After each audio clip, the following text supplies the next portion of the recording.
Hey all, thank you for clicking. This is Athiya Zana from Best Explanation Point. Today I'm going to explain how to transform affirmative sentences into negative sentences. Without wasting time, let's get started.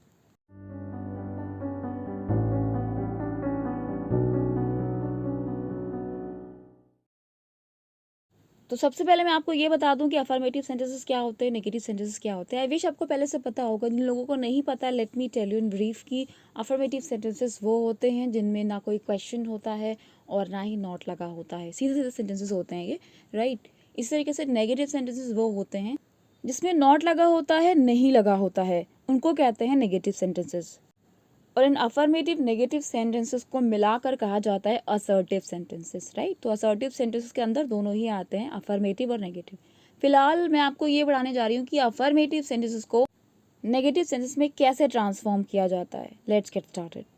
तो सबसे पहले आप topic को ध्यान में रखिए कि हम क्या सीखने जा रहे हैं। हम सीखने जा रहे हैं transformation of affirmative sentences into negative sentences, या कह सकते हैं interchange of affirmative and negative sentences. यहाँ पे आपको एक चीज़ जानने वाली है, वो ये कि आप अपने 6, 7, 8 क्लासेस में इस तरीके का जो इंटरचेंज करते थे वो डिफरेंट होता था। For example, she plays cricket, इसका अगर हमें नेगेटिव बनाना होता था तो प्लेज यानी वर्ब है, सॉरी इस फॉर्म है, तो हम इसमें यूज़ करते थे does not. She does not play cricket. For example, she played cricket, तो यहाँ सेकेंड फॉर्म हो गई, तो she did not play cricket, इसका नेगेटिव हो जाएगा। Similarly, she will go to the market, तो उसका नेगेटिव हम बना देते थे she will not go to the market, right. तो ये जो मैं अभी चेंज कर रही हूँ, ये सिर्फ मैं चेंज कर रही हूँ, चेंज इनटू नेगेटिव, जो हम क्लास 6, 7, 8 में करते थे। हम क्या कर रहे हैं, हम सिर्फ नॉट लगा रहे हैं और हम कुछ अलग से चेंज नहीं कर रहे हैं, राइट। लेकिन फिलहाल हम क्या सीखने जा रहे हैं, ट्रांसफॉर्मेशन। तो ट्रांसफॉर्मेशन आपको करना है तो आपको केवल नॉट नहीं लगाना है, आपको नॉट तो लगाना ही लगाना है, अफर्मेटिव इनटू नेगेटिव। साथ में आपको ये दिमाग में रखना है कि हमें सेंटेंस का मीनिंग चेंज नहीं होने देना है, ठीक। तो आपको दिए गए अफर्मेटिव सेंटेंस को नेगेटिव सेंटेंस में ट्रांसफॉर्म करना है। तो इसका मतलब ये हुआ कि दो चीज़ें करनी है। पहली ये कि नॉट लाना है, दूसरी ये कि सेंटेंस का मीनिंग चेंज ना होने पाए, ठीक है। तो यहाँ पे आपको हर तरीके के अफर्मेटिव सेंटेंसेस को नेगेटिव करने को नहीं दिया जाता एग्जाम में, राइट। आपको इस तरीके के सेंटेंस नहीं आते हैं, शी प्लेज क्रिकेट, इसको नेगेटिव में ट्रांसफॉर्म करो, नॉट एट ऑल, ठीक है। तो ये ही मैं आपको समझाना चाह रही हूँ। ये सब आपको 6, 7, 8 में आता था अगर आप सीबीएसई बोर्ड पे हो, वरना आईसीएसई बोर्ड क्लास 8 में ट्रांसफॉर्मेशन ही स्टार्ट हो जाता है, ठीक है। तो फिलहाल मैं आपको बस ये फोकस कराना चाह रही हूँ बच्चा कि आपको नॉट तो यूज करना है सेंटेंस में, लेकिन ये ध्यान रखना है कि सेंटेंस का मीनिंग चेंज ना होने पाए। तो स्पेशली आपको वो सेंटेंस ऐसे ही देंगे जिसमें ट्रांसफॉर्मेशन बनता होगा। अब हम डिस्कस करते हैं कि किस तरीके के सेंटेंसेस आपको दिए जाएंगे और क्या तरीका होता है। कुछ पर्टिकुलर कैटेगरीज होती हैं, मैं आपको कैटेगरीज वाइज ही समझाऊंगी कि इस तरीके के सेंटेंसेस मिलेंगे तो उसको कैसे नेगेटिव में चेंज करना है, अगर ये मिलेगा तो कैसे करना है, इस तरीके से मैं आपको पढ़ाऊंगी। Let's get started. तो सबसे पहला तरीका ये होता है कि दिए गए सेंटेंस में कोई एक ऐसा वर्ड आपको दिया जाएगा और उसका पार्ट ऑफ स्पीच अलग अलग हो सकता है। कभी आपको वर्ब दी जाएगी, तो कभी कोई एडजेक्टिव दिया जाएगा, तो कभी कोई नाउन दिया जाएगा जिसका ऑपोजिट एग्जिस्ट करता होगा, ठीक है। तो भाई पहला तरीका ये होता है अफर्मेटिव इनटू नेगेटिव ट्रांसफॉर्मेशन की भाई आप सेंटेंस में दिए गए वर्ड, एक पर्टिकुलर वर्ड का ऑपोजिट ले आइए, ठीक है, और जिससे आपका मीनिंग चेंज ना होने पाए। For example, he finished everything, ये एक सेंटेंस है और इसको हमें नेगेटिव में कन्वर्ट करना है। तो यहाँ पर अगर हम इस तरीके से बना देंगे ही डिड नॉट फिनिश एवरीथिंग, तो ये तो सेंटेंस का मीनिंग गलत हो जाएगा, ठीक है, क्योंकि सेंटेंस का मीनिंग क्या है कि उसने हर चीज़ फिनिश कर ली। और अगर हम इसको ऐसे बना देंगे ही did not finish everything, so it will be wrong because इसका सेंटेंस का मीनिंग चेंज हो गया। तो इस पर्टिकुलर केस में हम क्या करते हैं, दिए गए वर्ब या दिए गए एडजेक्टिव को अगर उसका ऑपोजिट बनता है, ठीक है, वर्ड ऑपोजिट आपने पढ़े होंगे, बैड, गुड, अगली, ब्यूटीफुल, इस तरीके से, तो ज़रूर आपको कोई ना कोई वो ऐसा वर्ड देगा जिसका ऑपोजिट बनता होगा। यहाँ पे आपको पता है फिनिश्ड का उल्टा होता है लेफ्ट और एवरीथिंग का उल्टा होता है नथिंग, राइट। तो we will make like this, he left nothing unfinished. The next sentence is the razor is blunt. यहाँ देख सकते हो रेजर ब्लंट है बोला जा रहा है, तो केवल अगर हम नॉट लगा देंगे तो सेंटेंस का मीनिंग ही चेंज हो जाएगा। The razor is not blunt का मतलब हो गया ब्लंट है ही नहीं वो। तो क्या करना पड़ेगा, नॉट के साथ ब्लंट का जो ऑपोजिट होता है वो लाना पड़ेगा हमें, तभी तो सेंटेंस का मीनिंग वही रहेगा, राइट। तो हम बना देंगे the razor is not blunt का उल्टा क्या होता है, sharp, right. Next example is he is sometimes foolish, right. और हमें यहाँ पे ही इज नॉट करना है, तो ही इज नॉट करने की वजह से समटाइम्स का ऑपोजिट ले लेंगे और फुलिश का ऑपोजिट ले लेंगे, नहीं जिसके ऑपोजिट एग्जिस्ट करते होंगे सेंटेंस में दिए गए वर्ड्स में, चाहे वो वर्ब के हों, चाहे वो किसी एडजेक्टिव के हों, राइट, चाहे वो किसी एडवर्ब के हों, अगर उसका ऑपोजिट एग्जिस्ट करता है तो आपको उसको ऑपोजिट करना पड़ेगा, so that the meaning should not get change, right. तो we will do like this, he is not always wise, okay. The next example is he was doubtful if he could walk so far, right। अब हमें यहाँ पे he was not करना है, तो जब he was not करना है because नेगेटिव बनाना है तो doubtful का क्या करना पड़ेगा, opposite। he was not sure, but यहाँ पे आपको एक और चेंज लाना पड़ेगा। जब हम डाउटफुल वर्ड यूज करते हैं तो वहाँ पे कंजंक्शन इफ आता है, बट श्योर के साथ आप क्या लोगे, दैट, राइट। तो ये सारी चीजें आपको पहले से पता होना चाहिए, ठीक है। तो he was not sure that he could walk so far। The next example is we shall always remember our leader. तो यहाँ पे हमें वी शैल ऑलवेज का क्या करना पड़ेगा, नेवर। तो रिमेंबर का क्या करना पड़ेगा, opposite, right. We shall never forget our leader. तो इतने सारे एग्जाम्पल्स में आपने क्या सिमिलैरिटी देखी, आपने ये सिमिलैरिटी देखी कि एक पर्टिकुलर कैटेगरी के सेंटेंसेस आपको दिए जाएंगे अफर्मेटिव टू नेगेटिव ट्रांसफॉर्मेशन के लिए, जिसमें ऑब्वियसली वो आपको ऐसे ही सेंटेंस देंगे जिसमें वर्ड्स के ऑपोजिट एग्जिस्ट करते हो, राइट। ऐसे नॉर्मल सेंटेंसेस नहीं आएंगे जिसमें कुछ ऑपोजिट एग्जिस्ट ही ना करते हो, जैसे ही प्लेज फुटबॉल, इसका कोई सेंस नहीं आ रहा है, राइट। तो ट्रांसफॉर्मेशन अगर वो आपको देंगे अफर्मेटिव इनटू नेगेटिव, तो obviously they will give you some sentences which will contain most probably the words that will have their opposites। इसी कैटेगरी में एक और सेंटेंस आता है, मैं चाहती तो पहले ही बताती लेकिन मैं इसको अलग से बता रही हूँ क्योंकि आप इसको अलग से ही याद रखिएगा। Only Lata could do this sum, ये एक सेंटेंस है, और ओनली वाला जो सेंटेंस है बहुत बहुत आता है और बच्चे बहुत गलत करते हैं, right. Only Lata could do this sum में सेंटेंस जो ट्रांसफॉर्म करेंगे हम, तो ओनली के प्लेस पे लेना होता है नन बट। बहुत से बच्चे क्या कर देते हैं, नो वन लिख देते हैं केवल, वहाँ पे आपको 0 मार्क्स मिलते हैं, या केवल नन लिख देते हैं तो भी आपको 0 ही मार्क्स मिलेंगे। ओनली का ऑपोजिट आपको लेना है नन बट। क्यों ऐसा है, ओनली मतलब क्या होता है, सिर्फ। हमारा सेंटेंस हमसे ये कह रहा है कि सिर्फ लता इस सम को कर सकती है, तो हमें इसी को नेगेटिव करना है, राइट। तो हम वहाँ पे अगर लिख देंगे नन कुड डू दिस सम, इसका मतलब हो जाएगा कि कोई सम को सॉल्व ही नहीं कर सकता, बट वी वांट टू से कि लता कर सकती है, राइट। सो कहाँ पे लता को इंक्लूड करेंगे, हम लिखेंगे नन बट। यहाँ पे बट का मीनिंग लेकिन नहीं है, बट का मीनिंग है एक्सेप्ट, यानी कि कोई भी नहीं सिवाय किसके, लता के इस सम को सॉल्व कर सकता है। तो आई विश आपको क्लियर हो गया होगा, ओनली के आने पर हम क्या लेते हैं, नन बट। इसके बाद थर्ड कैटेगरी जो मैं आपको बताने जा रही हूँ वो ये कि कभी कभी आपको नॉर्मल ऐसे भी सेंटेंसेस मिलेंगे कि जिसमें कोई भी ऐसा वर्ड आपको नहीं दिखेगा जिसका ऑपोजिट आप ले पाए। For example he did it. अब आप मुझे बताइए ही डिड इट में क्या डिड का कोई ऑपोजिट होता है, नहीं। डिड का नेगेटिव तो डिड नॉट होता है, तो अगर हम ही डिड इट का ही डिड नॉट डू इट करेंगे तो ये गलत हो जाएगा, अंडरस्टैंडिंग। सो दैट मीन्स ये जो अलग से आपको कभी कभी वर्ब मिलेगी जिसका ऑपोजिट आप नहीं बना सकते हो, तो वहाँ पे आप याद रखना हम अलग से फेल वर्ड का यूज़ करते हैं। क्या यूज़ करते हैं, फेल, राइट। तो यहाँ पे इसका आंसर क्या होगा, ही डिड इट का नेगेटिव आप कैसे बनाएंगे ताकि मीनिंग भी ना चेंज होने पाए, आप लिखेंगे he did not fail to do it, okay. तो ये फेल वर्ड आपको याद रखना है, ये आप तुक्का नहीं लगा सकते हो, सोच नहीं सकते हो, आपको प्रैक्टिस ही करना पड़ेगी पहले। तो याद रखिएगा कि अगर ऐसा सेंटेंस आ रहा है जिसमें कोई ऑपोजिट नहीं मिल रहा है और एक्शन दिया गया है, तो वहाँ पे आप यूज़ करेंगे फेल वर्ड का नॉट के साथ। One more example, she reaches the school in time. अब आप मुझे बताइए रीच का जो ऑपोजिट होगा क्या कोई एग्जिस्ट करता है, नहीं। तो ऐसे ही तरीके के एक्शन वर्ड में आपको यूज़ करना होता है नॉट फेल। नॉट फेल मैं बता रही हूँ अकॉर्डिंग टू द सेंटेंस, आप डज डिड वगैरह अपने आप से लगा लेना, राइट। तो यहाँ पे क्या लिखा है, she reaches the school in time. Reaches यानी कि वर्ब एसोरियस फॉर्म, इसका नेगेटिव के लिए डज नॉट लेते हैं और हमें फेल लगाना है यहाँ पर। तो आप क्या करोगे, she does not fail to reach the school in time. One more example, I watch a movie on every Sunday. You can see here, watch का भी कोई opposite नहीं होता, तो यहाँ भी हम fail word का use करेंगे, right? I do not fail to watch a movie on every Sunday. I wish आपको क्लियर हो गया होगा मैं क्या समझाना चाह रही हूँ बच्चा। मैं ये समझाना चाह रही हूँ, अगर आपको दिए गए सेंटेंस में वर्ब ऐसी मिल रही जिसका ऑपोजिट नहीं आ रहा आपके दिमाग में, तो ऑब्वियसली आपको यूज करना है वहां पे do not fail, does not fail, did not fail to verb first form. Okay, यहाँ पे अच्छा आपको ये समझाती चलो, जितने तरीके आप सीख रहे हो वो तरीके सब एप्लीकेबल हैं जब आप नेगेटिव टू अफर्मेटिव आओगे। ये चीजें जो आप सीख रहे हो केवल अफर्मेटिव टू नेगेटिव के लिए नहीं है, वो सब नेगेटिव टू अफर्मेटिव के लिए भी हैं, right?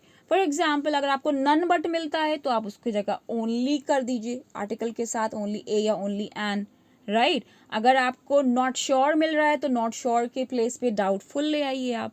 Understanding what I am trying to say? तो आपको अगर नेवर मिल रहा है तो उसकी जगह ऑलवेज ले आइए। तो अफर्मेटिव टू नेगेटिव आप सीख रहे हैं तो ये दिमाग में रखिएगा कि मुझे इसका उल्टा भी मिल सकता है करने को, नेगेटिव टू अफर्मेटिव, रूल्स वही रहे। For example, the teacher did not exclude your name from the list. अब इस सेंटेंस को आपको अफर्मेटिव करना है तो डिड नॉट एक्सक्लूड है, तो डिड नॉट एक्सक्लूड की प्लेस पे आप एक ऐसा वर्ड लाइए जो इसका ऑपोजिट बन जाए, राइट? तो क्या करेंगे? इंक्लूडेड। डिड नॉट था तो सेकेंड फॉर्म ले आए तो क्या हो जाएगा? इंक्लूडेड। क्यों हमने एक्सक्लूडेड नहीं किया? क्योंकि भाई डिड नॉट एक्सक्लूड, एक्सक्लूड उसने नहीं किया, तो एक्सक्लूड नहीं किया तो क्या किया टीचर ने? इंक्लूड किया। Understanding? So the teacher included your name in the list will be answer. Similarly, she does not fail to reach the school in time. अभी मैंने आपको बताया था डज नॉट फेल कब यूज करते हैं? जब हमें एक ऐसी वर्ब मिलती है जिसका ऑपोजिट नहीं एग्जिस्ट करता, तो सीधे सीधे जो वर्ब दी जा रही है उसमें आपको ईएस लगा देना है। She reaches the school in time, because sentence क्या कह रहा है कि वो हमेशा स्कूल समय पे पहुंचती है, कभी फेल नहीं होती पहुंचने में, राइट? तो यानी वो हमेशा पहुंचती है। She reaches the school in time. अगर होता she did not fail to reach the school in time yesterday, तो हम क्या बनाते? She reached the school in time yesterday. Why? Because does not fail, do not fail, did not fail ये कब लगाते हैं? दिए गए वर्ब का जब अपोजिट नहीं बनता। और अगर हमें दिया जाएगा does not fail, do not fail, did not fail, इसको अफर्मेटिव करना है तो उस प्लेस पे आप क्या करेंगे? जो दिया गया वर्ब होगा या उसमें एस और एस लगा दीजिए। अगर डज नॉट है, डू नॉट है तो वर्ब फर्स्ट फॉर्म रखे रहने दीजिए, और अगर डिड नॉट है तो उसका सेकंड फॉर्म कर दीजिए, राइट? तो आई विश आपको क्लियर हो रहा होगा कि भाई अफर्मेटिव टू नेगेटिव और नेगेटिव टू अफर्मेटिव के रूल्स एक ही होते हैं, अलग अलग नहीं होते हैं। नेक्स्ट कैटेगरी जो पूछी जाती है अफर्मेटिव टू नेगेटिव वो होती है टू और so, that, can not, could not की। ये आपको अलग से रटा होगा टॉपिक टू ट्रांसफॉर्मेशन। अगर टू ट्रांसफॉर्मेशन नहीं आता है आपको तो उस पर मैंने ऑलरेडी एक वीडियो बना रखी है ट्रांसफॉर्मेशन प्लेलिस्ट में, जाके उसको जरूर वॉच करिएगा, राइट? यहाँ मैं आपको ब्रीफली ही बताऊंगी। For example, he is too noble to be a mean. तो टू और टू ये जो सेंटेंस है ये अफर्मेटिव है क्योंकि इसमें नॉट नहीं आ रहा है, राइट? तो हम हमेशा टू और टू ट्रांसफॉर्मेशन को सो और दैट करके बनाते हैं। जहाँ पे टू होता है वहाँ सो कर देते हैं, और जो टू बी करके, जो टू के बाद वर्ब फर्स्ट फॉर्म आती है उसको हम लोग एक क्लॉज में कन्वर्ट कर देते हैं दैट का यूज करके। और अगर सेंटेंस में इज आ रहा है तो हम कैन नॉट यूज करते हैं, और अगर वॉज आ रहा है तो कुड नॉट यूज करते हैं। फॉर एग्जाम्पल, यहाँ पे क्या है? He is too noble to be mean, so will write like this, he is so noble that he can not be mean. One more example, he was too shy to talk. Again you can see too आया है, आपको कुछ और सोचना ही नहीं है, आपको इसका सो दैट कैन नॉट करके ही बनाना है। अगर आप अपना कोई तरीका लगा के वहाँ पे दिमाग लगा के कुछ बनाते हो, कट कर दिया जाएगा, आपको 0 मार्क्स मिलेंगे। रट लीजिए इसको, टू को हम लोग हमेशा सो दैट कैन नॉट और कुड नॉट का यूज करके बनाते हैं। जब बहुत से बच्चे दिमाग लगाते हैं सो की प्लेस पे वेरी लगा देते हैं, तो भाई आप बहुत अच्छे से इसको रट लीजिए कि भाई सो ही यूज करते हैं, हम वेरी का यूज नहीं करते हैं। तो सेंटेंस था he was too shy to talk, तो यहाँ पे हो जाएगा he was so shy that he could not talk, क्योंकि वॉज आ रहा है तो कुड नॉट। बहुत से बच्चे ये भी मिस्टेक करते हैं, ध्यान नहीं रखते हैं कि कैन नॉट लगाना है कि कुड नॉट लगाना है। अगर सेंटेंस पास्ट का है तो क्या लगाओगे? कुड नॉट लगाओगे। तो आपको पहले से पता होगा भाई कैन प्रेजेंट होता है, कुड पास्ट होता है। तो इज आ रहा है तो आप कैन लेके आओ, राइट? और अगर वॉज आ रहा है तो आप कुड लेके आओ। One more example, she is too weak to walk, तो again she is so weak that he can not walk. अब इस टू ट्रांसफॉर्मेशन जिसको मैं इस पर्टिकुलर टॉपिक में कवर करवा रही हूँ, ये एक अलग से बड़ा सा टॉपिक है टू ट्रांसफॉर्मेशन, और ज़रूर आता है, राइट? तो इस पर आप अच्छे से कमांड कर लीजिए, मैंने जितने भी एग्जाम्पल्स दिए हैं इसके अलावा भी कुछ और चीज़ें होती हैं समझने लायक। इस पर मैंने ऑलरेडी एक वीडियो बनाई है, इसमें मैंने कई सारे एग्जाम्पल्स के ज़रिए आपको समझाया है। ठीक है, क्या क्या पॉसिबिलिटीज़ हो सकती हैं 2-2 ट्रांसफॉर्मेशन में, तो आप उसको एक बार ज़रूर प्रिपेयर कर लीजिएगा अगर आपको अफर्मेटिव इंटू नेगेटिव का कमांड चाहिए। और ये भी ध्यान रखिएगा कि 2-2 ट्रांसफॉर्मेशन आपको वैसा वर्सा भी मिल सकता है। नेगेटिव टू अफर्मेटिव अगर आपको दिया जाए और बोला जाए sentence, for example he is so weak that he can not walk, तो ये क्या है, नेगेटिव सेंटेंस को अफर्मेटिव बनाना है तो हम क्या बनाएंगे, he is too weak to walk. Understanding? So ये एक दूसरे का पेयर होते हैं, ध्यान रखिएगा। So that, can not, could not और टू। अंडरस्टैंडिंग? बहुत से बच्चे गड़बड़ कर देते हैं, TOO लगा के फिर वो दैट लगाने लगते हैं, राइट? इस तरीके से मत करिएगा। TOO के साथ टू ही आता है और सो के साथ दैट आता है, गड़बड़ मत कर दीजिएगा। फिर से मैं बोल रही हूँ, 2-2 ट्रांसफॉर्मेशन पे बहुत बढ़िया कमांड होना चाहिए आपका, अलग से वीडियो ज़रूर देख लीजिएगा। इसके बाद नेक्स्ट कैटेगरी जो होती है, बहुत बार पूछा जाता है, एज सून एज करके जब कभी भी आपको दिया जाएगा, इसका बनता है नो सूनर, और नो सूनर के फौरन बाद आपको हेल्पिंग वर्ब लेनी होती है, did, does, do and so on. Okay, for example, as soon as he saw me he fled, right? तो उसको नेगेटिव में कन्वर्ट करना है, तो आपको बिना कुछ सोचे ये दिमाग में लाना है कि एज सून एज का नेगेटिव हमको नो सूनर लेना है, कुछ और तरीका आप नहीं यूज़ कर सकते हैं, राइट? तो यहाँ पे आपको नो सूनर यूज़ करना, और अभी मैंने जैसे आपको बताया कि नो सूनर के फौरन बाद एक हेल्पिंग वर्ब लेते हैं कंपल्सरीली। तो यहाँ पे आ रहा है सो, सेकेंड फॉर्म, जिसका हेल्पिंग वर्ब हम लेंगे डिड। ओके, तो सेंटेंस हो जाएगा, no sooner did he see मी, और नो सूनर का साथी होता है, पेयर होता है, THAN, दैन। तो पूरा याद रखिएगा, एज सून एज का नेगेटिव करने के लिए हम लेते हैं no sooner than. Okay, no sooner के साथ पहला क्लॉज आता है, दैन के बाद दूसरा क्लॉज आता है। Okay, no sooner did he see me than he fled. One more example, as soon as the teacher enters the boys stand up. तो एज सून एज को चेंज करना है नेगेटिव में, तो क्या लाएंगे, no sooner than, no sooner से पहला वाला क्लॉज और दैन के बाद दूसरा वाला क्लॉज, और नो सूनर के बाद क्या आता है, कोई ना कोई हेल्पिंग वर्ब, या तो डू या डज या डिड या हैड। ठीक, कब क्या लेते हैं ये आपको कमांड लेना है बच्चा। तो बहुत इजी होता है, कोई टफ नहीं होता कि नो सूनर डिड कब यूज़ करे, नो सूनर डज कब यूज़ करे, या नो सूनर डू कब यूज़ करे, बहुत इजी होता है। आपको सेंटेंस में देखना है बस, सेंटेंस में as soon as he, they, whatever the subject will come, उसके फौरन बाद आपको देखना है कि क्या आ रहा है। सेकेंड फॉर्म आ रही है, as soon as they saw, as soon as he went, as soon as I played, whatever is given. Second form is given, तो आप no sooner did लगा देना। अगर आपको दिया गया as soon as she enters, as soon as the boy plays, verb SOS करके दिया जा रहा है, तो फिर वहाँ पे आप क्या करोगे, आप लगाओगे does, no sooner does she enter, no sooner does the boy play, understanding? Similarly अगर आपको दिया गया है verb first form, for example as soon as they watch the movie, right? तो यहाँ पे क्या दिया गया, वॉच क्या है, फर्स्ट फॉर्म, तो यहाँ पे आप क्या यूज करोगे, डू, राइट? तो फर्स्ट फॉर्म आने पे आपको नो सूनर डू का यूज करना है, सेकेंड फॉर्म आने पर नो सूनर डिड का यूज करना है, और अगर वर्ब SOS होगा तो नो सूनर डज का यूज करना है। इसके बाद एक और चीज, चाहे नो सूनर डिड लिखिए, नो सूनर डज लिखिए, नो सूनर डू लिखिए, तीनों के साथ फिर फर्स्ट फॉर्म ही लेंगे आप। No sooner did he see, no sooner does he see, no sooner do they see. तो यू कैन सी मैंने सब में सी ले रखा है, किसी में सॉ या सीज या सीइंग कुछ नहीं ले रखा है, अंडरस्टैंडिंग? तो नो सूनर याद रखिएगा, बहुत अच्छे से इसको तैयार करिएगा क्योंकि ज़रूर आता है। और नो सूनर के साथ आपको क्या लेना होता है, दैन, और ये भी मिस्टेक करते हैं बच्चे, THAN दैन लिया जाता है, THEN नहीं लिया जाता है। ओके, तो हमारा सेंटेंस ये था, as soon as the teacher enters the boy stand up, right? तो we will write like this, no sooner does the teacher enter than the boys stand up. अब इसके बाद हम लोग नेक्स्ट कैटेगरी के सेंटेंसेस देखते हैं। आपको मिल सकता है सुपरलेटिव डिग्री के सेंटेंसेस अफर्मेटिव टू नेगेटिव करने को, ठीक है? For example, Mumbai is the richest city in India, तो ये अफर्मेटिव सेंटेंस है, ठीक है, क्योंकि नॉट नहीं आ रहा है, लेकिन आपको एक चीज़ और दिख रही होगी, ये सुपरलेटिव डिग्री का सेंटेंस है, राइट? ओके, तो सेंटेंस क्या कह रहा है, Mumbai is the richest city in India, Mumbai India का सबसे ज़्यादा रिच सिटी है, ठीक? इसको हमें नेगेटिव करना है, ठीक है? मैं आपको डिग्रीज और कंपैरिजन बिल्कुल नहीं पढ़ा रही हूँ अभी, ये उसका टॉपिक भी हो सकता है। मैं अभी आपको क्या समझा रही हूँ, अफर्मेटिव टू नेगेटिव ट्रांसफॉर्मेशन, और ये इसमें क्यों दिया गया है वो आप समझिएगा।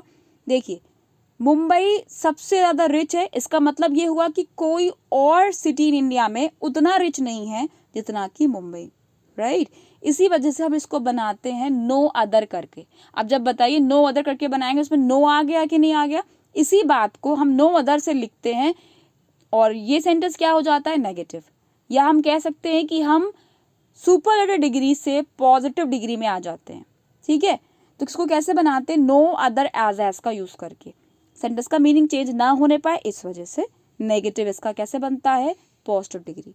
सेंटेंस का आंसर क्या होगा, no other city in India is as rich as Mumbai. One more example, New York is the richest city in the world, यानी न्यूयॉर्क दुनिया में सबसे ज्यादा अमीर देश है। तो इसका मतलब इसको नेगेटिव करने के लिए हम कैसे बनाएंगे कि कोई भी दूसरा सिटी जो कि वर्ल्ड में है, यानी वर्ल्ड का कोई भी दूसरा सिटी ऐसा नहीं है जैसे कि न्यूयॉर्क, राइट। तो इस वजह से नेगेटिव करने के लिए हमें नो अदर एज का यूज करना पड़ता है। या कह सकते हैं कि अगर आपको कोई सुपरलेटिव डिग्री का सेंटेंस दिया जाए और उसको नेगेटिव में करने को दिया जाए तो indirectly they are asking you to convert it into positive degree. और कैसे बनाते हैं positive degree, no other as से, राइट। तो answer will be no other city in the world is as rich as New York. याद रखिएगा no other लेना है, नो सिटी नहीं लेना है। बहुत सारे बच्चे ये भी मिस्टेक करते हैं, no city in the world. भैया no city in the world का मतलब हो गया वर्ल्ड में कोई भी सिटी, तो उसमें तो न्यूयॉर्क खुद भी आ गया। तो क्या किसी का कंपैरिजन खुद से भी किया जा सकता है क्या, नहीं। आपको उस पूरे ग्रुप से जिससे न्यूयॉर्क को कंपेयर किया जा रहा है उससे आपको एक्सक्लूड करना है न्यूयॉर्क, इसी वजह से आप नो अदर का यूज करेंगे। No other city in the world is as rich as New York. Next type जो आपको दिया जा सकता है वो एज वाला सेंटेंस होता है। For example, he is as greedy as Midas. इस सेंटेंस को देखिए कैसा सेंटेंस है, अफर्मेटिव सेंटेंस है, राइट। और इसको आपको नेगेटिव में कन्वर्ट करना है। पहले इसका मीनिंग देखिए क्या है, मीनिंग ये है कि वो उतना ही ग्रीडी है जितना कि मीरास, राइट। यानी कि मीरास जो है वो ज्यादा ग्रीडी नहीं है ही से, क्योंकि दोनों बराबर है। तो इसी तरीके के सेंटेंस को नेगेटिव में कन्वर्ट करने के लिए हमें इसको कंपैरेटिव डिग्री बनाना पड़ता है, ठीक है। कैसे बनाएंगे कि मीरास ही से ज्यादा ग्रीडी नहीं है, तो Midas is not greedier than he. Than के बाद ही लेते हैं, हिम नहीं लेते हैं, ठीक है। अब ये क्यों नहीं होता है मैं इसको अलग से बता सकती हूँ, अभी फिलहाल बहुत ज़्यादा टाइम हो जाएगा। तो दैन के बाद ही लीजिएगा आप। तो आपने क्या सीखा कि एज वाले सेंटेंस को नेगेटिव करने के लिए आपको दिए गया सेंटेंस क्या करना होता है, कंपैरेटिव डिग्री। और कैसे बनाया जाता है, बहुत आसान होता है। आपको दिए गए सब्जेक्ट को क्या करना है, इंटरचेंज कर देना है। He is as greedy as Midas था तो मीराज से आप स्टार्ट करेंगे और एज ग्रीडी एज को कर देंगे इज ग्रीडियर, और सेंटेंस को नेगेटिव करना है तो आप नॉट ले आएंगे। तो मीराज इज नॉट ग्रीडियर दैन ही। और कभी कभी आपको कंपैरेटिव डिग्री दी जाती है। For example, Dryden was greater than pope, यानी ड्राइडन जो थे वो पोप से ज्यादा महान थे। तो इसको अगर आपको नेगेटिव में करना है तो हम यही तो लिखेंगे कि पोप उतने ग्रेट नहीं थे जितने कि ड्राइडन, क्योंकि ड्राइडन ज्यादा ग्रेट थे।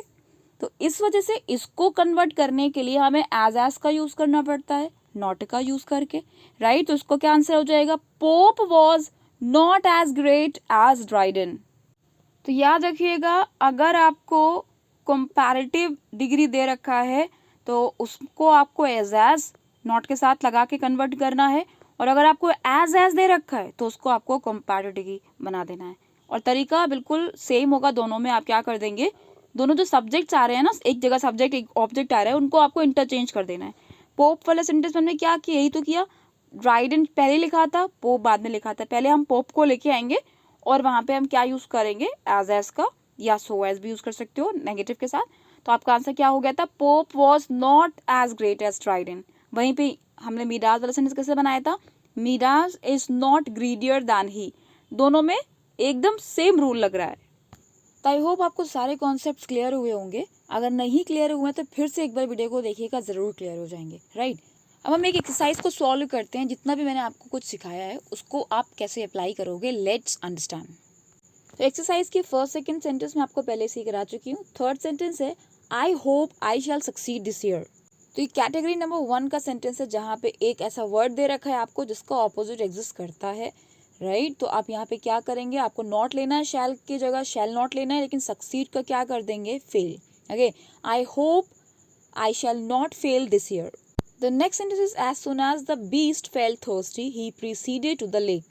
अभी मैंने पीछे आपको बताया था as soon as को निगेटिव करने के लिए no sooner than का इस्तेमाल करते हैं और no sooner के बाद helping verb लेते हैं according to the given sentence. यहाँ पे felt आ रहा है, यानी कि no sooner के बाद आप did लेंगे. No sooner did the beast felt thirsty than he proceeded to the lake. Second form वाले सेंटेंस में आप had का इस्तेमाल भी कर सकते हो, right? No sooner had the beast felt thirsty than he proceeded to the lake. The next sentence is all is well that ends well. तो लास्ट वाला जो आपको ends well दिख रहा है, तो well का ऑपोजिट ले लेंगे हम यहाँ पे, राइट? और यहाँ पे ends का नेगेटिव ले लेंगे does not end. तो आपका आंसर हो जाएगा all is well that does not end ill, right? तो well का क्या ले लिया? ill. और ends का नेगेटिव क्या होगा? does not end. The next sentence is Dr. Johnson declined Lord Chesterfield's offer. ये सेंटेंस भी फर्स्ट कैटेगरी का है. डिक्लाइन का ऑपोजिट एग्जिस्ट करता है, तो आप यहाँ पे डिड नॉट, क्योंकि ईडी है सेकंड फॉर्म है, तो सेकंड फॉर्म का नेगेटिव डिड नॉट लेते हैं. लेकिन डिक्लाइन का हम क्या कर देंगे? ऑपोजिट ले आएंगे, राइट? तो आपका आंसर हो जाएगा doctor Johnson did not accept lord Chesterfield's offer. Seventh number sentence मैं आपको पहले ही करा चुकी हूँ. Next sentence is everyone will admit that he is honest. everyone का opposite no one और admit को opposite deny. The answer will be none or no one will deny that he is honest. Next sentence is he was a boy of marked intelligence. तो इसका answer आप कुछ इस तरीके से लिख सकते हैं. He was not inferior to anyone in the matter of intelligence. तो ये फ्रेज आप बहुत जगह यूज कर सकते हो, in the course of और in the matter of, और आगे इसके नाउन फॉर्म ले सकते हो. Sentence number 10. You will miss the train unless you run quickly. Unless का मतलब होता है if not, right? तो यहाँ पे आप unless के प्लेस पे केवल कर देंगे if not. तो आंसर हो जाएगा you will miss the train if you do not run quickly. आप ऐसे भी लिख सकते हो you will not miss the train if you run quickly. तो चाहे if के बाद not लगाइए, चाहे पहले वाले क्लॉज में not लगाइए, सेंटेंस का मीनिंग चेंज नहीं होना चाहिए बस. The next sentence belongs to 2-2 transformation. It is too difficult for a man to do it single-handed. So your answer will be it is so difficult that a man cannot do it single-handed. इसका answer आप ऐसे भी लिख सकते हो it is not easy for a man to do it single-handed. The next sentence is even matriculates can apply for this job.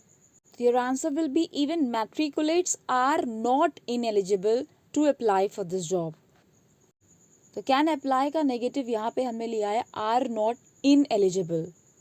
The next sentence is this fact is too evident to require proof. तो to transformation है, so that से बनाएंगे this fact is so evident that it does not require proof. याद रखिएगा can not, could not के अलावा भी हम does not या कुछ और ले सकते हैं. यही सब मैंने कवर किया है उस to ट्रांसफॉर्मेशन में. The next sentence is all men are mortal. तो अपोजिट वाला ये कैटेगरी है. आंसर हो जाएगा no man is immortal.